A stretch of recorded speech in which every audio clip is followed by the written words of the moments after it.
Hello, boys and girls. We are going to be reading from our Ancient Rome Reader today. So we have read the first couple chapters on the founding of Rome and the gods and goddesses. I'm going to start chapter 3 today on the government of ancient Rome, which is called the Roman Republic.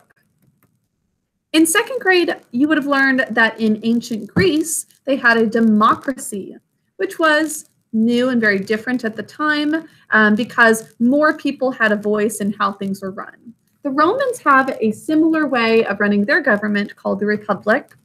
Now, our country today uses the democracy from Greece and the Republic from Rome. We call that a democratic republic.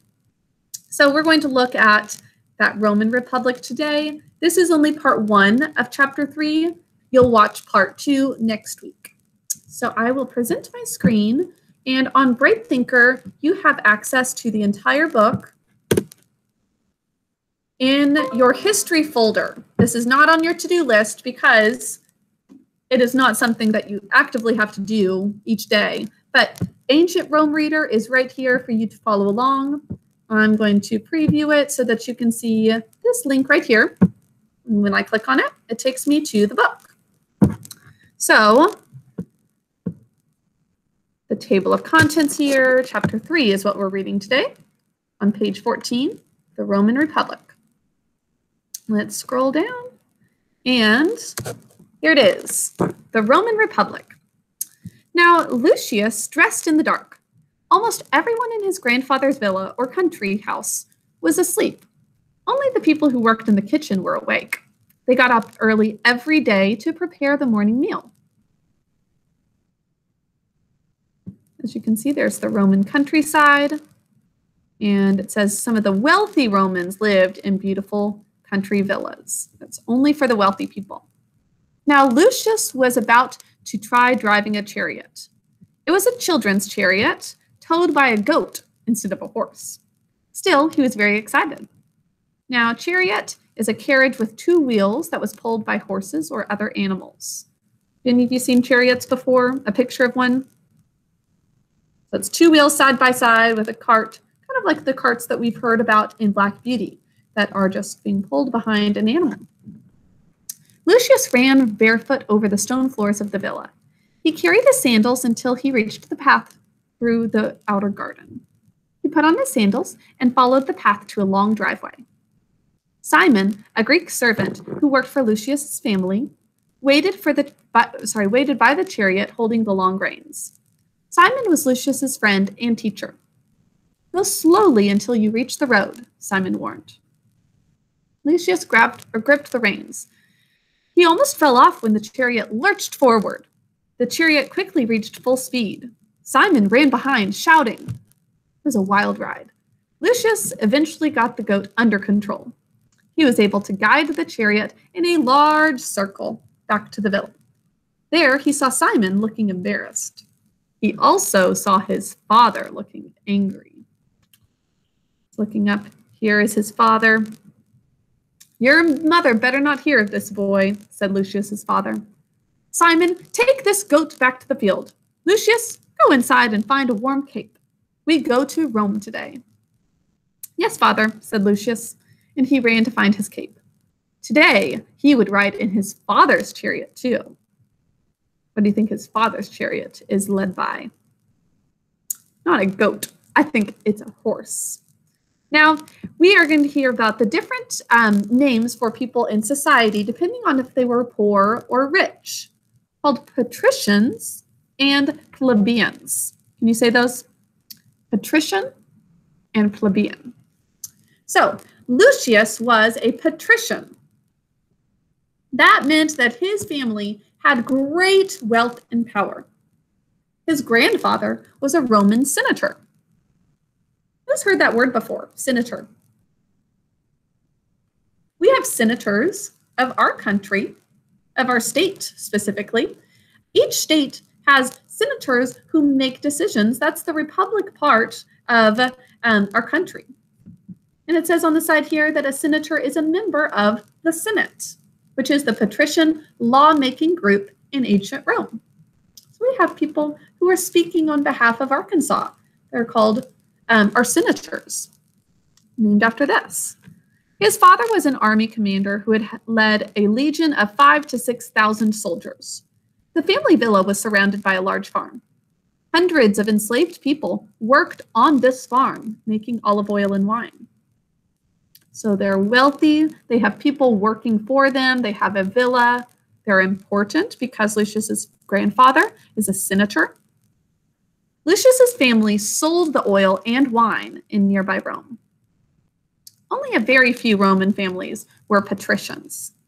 These families were very powerful. They controlled the government and the army.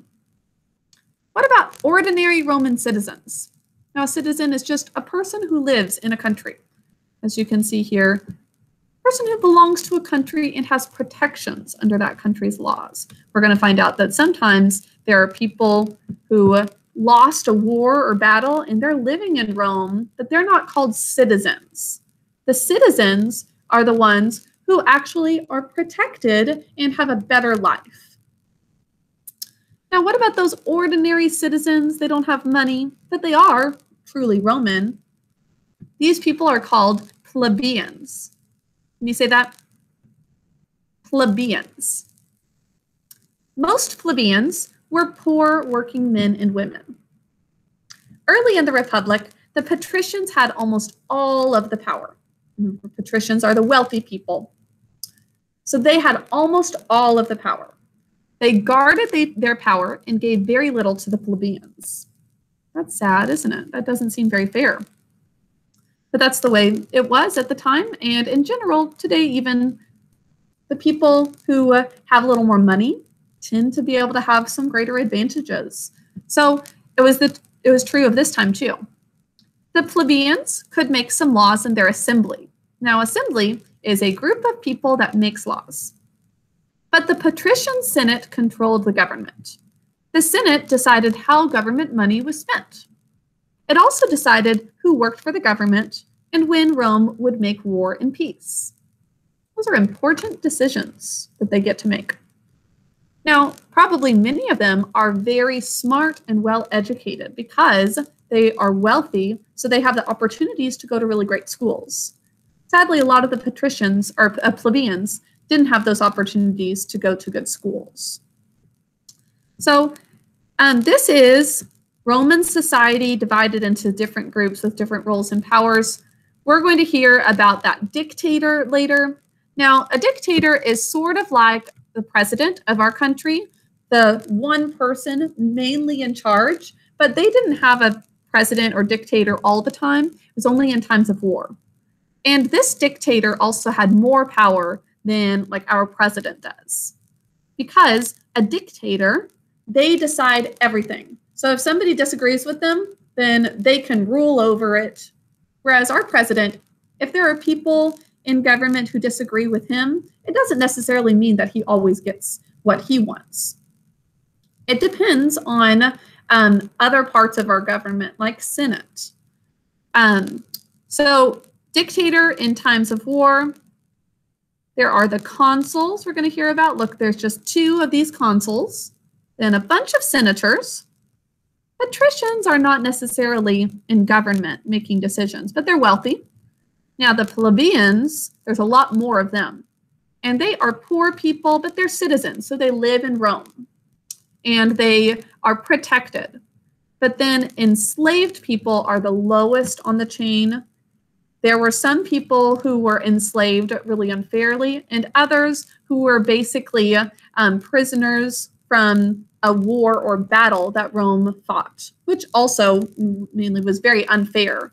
But these enslaved people, they worked for possibly some patrician families in ancient Rome because for whatever reason they were enslaved before. Obviously, we wouldn't have anything like that today.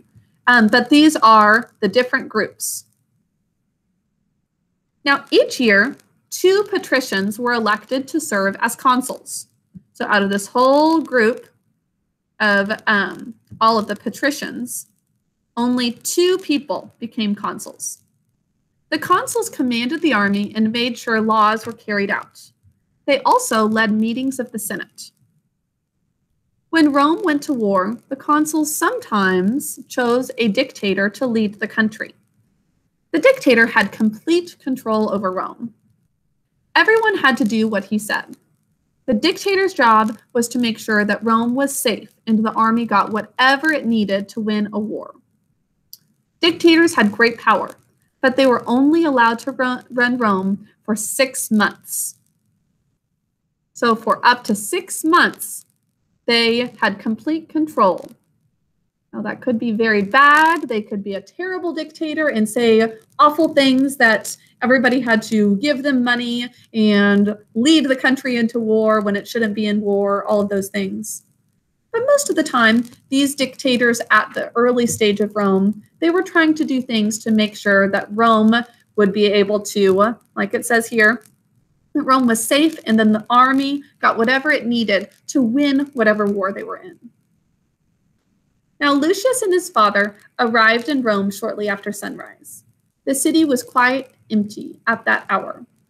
They walked across the forum in the center of Rome and found a place to sit.